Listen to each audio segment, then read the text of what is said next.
नमोस्तु महाराज जी। एक सामान्य सा प्रश्न है महाराज जी।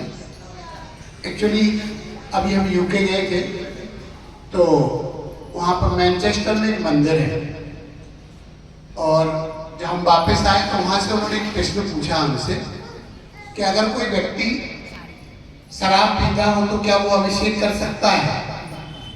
तो मैंने तो ये कहा कि शायद नहीं कर सकता, फिर भी हम कोई महाराज जी होंगे तो मैं उनसे पूछकर निराकरण करवा दूंगा।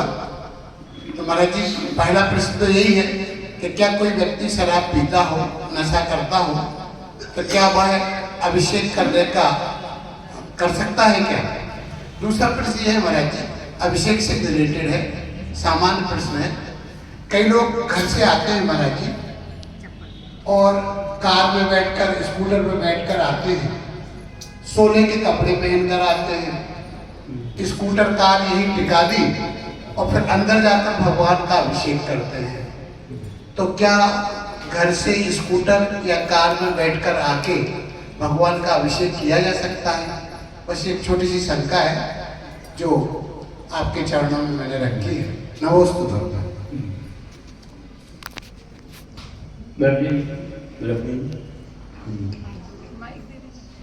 देखो ऐसा है कि हम कर्म भूमि में हैं, भोग भूमि में नहीं है और यहाँ की व्यवस्था बिल्कुल अलग है। हमारे यहाँ तो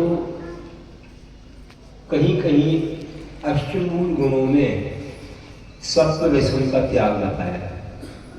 सामान्य से भी कोई व्यक्ति जो जैन कहलाता है उसे जीवा, चोरी, शिकार, मांस, शराब, परिस्थिति, वेश्यागमन का त्याग रखना ही चाहिए, तभी वो जैन का अधिकार।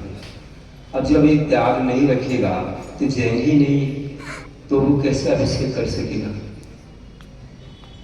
शराब पीने वाले के भाव कैसे रहेंगे, कैसे विशुद्धि रहेगी, क्योंकि वो तो कभी कुछ भी बोलने लग जाता है। और जिसको शराब की लत पड़ गई है उस व्यक्ति को दिन और रात कुछ भेद नहीं है, अपना पराया भेद नहीं है, किसको क्या बोले, कुछ भी करे, इसलिए अवज्ञा होती है ना। और शराब में बहुत हिंसा भी है, प्रमाद भी है।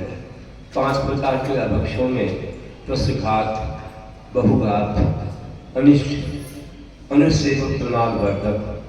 ये प्रमाद वर्धक में शराब आती है, इसलिए इसका सेवन नहीं करना चाहिए। और अगर करता है तो ना तो वो अभिषेक का अधिकारी हो सकता है और ना ही वह आहार देने का भी अधिकारी हो सकता है। और कई चीज़ें और भी सामाजिक कुछ बंधन हो सकते हैं तो आप लोग उसे जानते हैं।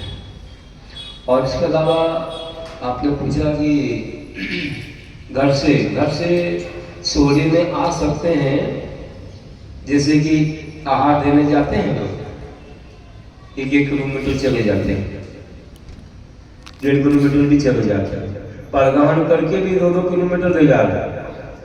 अभी तो नहीं, लेकिन कभी कभी शीतकाल में, कभी कदाचित प्राय महाराज लोग बता देते भैया ऐसे में कुछ आपत्ति हो सकती है, कभी कोई तिरंग से मरा हुआ मिल जाए, चूहा वगैरह, तो महाराज का उपवास हो जाए, मांस दर्शन नाम का अंतराय हो जाता है। कभी कोई छू ले, कहीं कोई रोक ले, इसे इतने दूर नहीं ले जाना चाहिए। तो वहीं पर व्यवस्था बने कि महाराज जी वहीं पर कहीं एक खाली स्थान में रुके, सब महाराज वहीं से विधि लेके निकले। अगर दर्शन हो सके वहाँ पर कोई मंदिर हो तो अच्छा है। तो उतने दूर से लोग पढ़ाने के लिए आ जाते हैं, उतने दूर से लोग पढ़ाने को आ जाते हैं और बिना चप्पल के आते हैं। तब पे भगवान के अभिषेक के लिए हमें ऐसा प्रमाण क्यों। पूरी शुद्धि तो आपके 16 की शुद्धि तो बिना वाहन के ही होगी। कि वाहन तो उसमें कई प्रकार से, देखो आप प्लास्टिक वगैरह और कई रेजिन वगैरह कई चीजें लगी रहती है ना। तो और एरिया पर भी नहीं पड़ती, इतने तेज आप उसमें चलेंगे तो लोग देख करके आते हैं, एरिया पर से आते हैं, धर्मकाली के लिए आते समय। कई बार आपने देखा हो कि प्रतिक्रमण करवाते थे मंदिर में, पूजा के पहले, कोई अनुष्ठान के पहले एक इंद्रिय आदि जीवों की हिंसा हुई। जिसने शांति धारा करवाई थी तो उन्होंने थोड़ा प्रतिक्रमण करवा दिया, है ना। ऐसे ही प्रतिक्रमण कराया करते थे।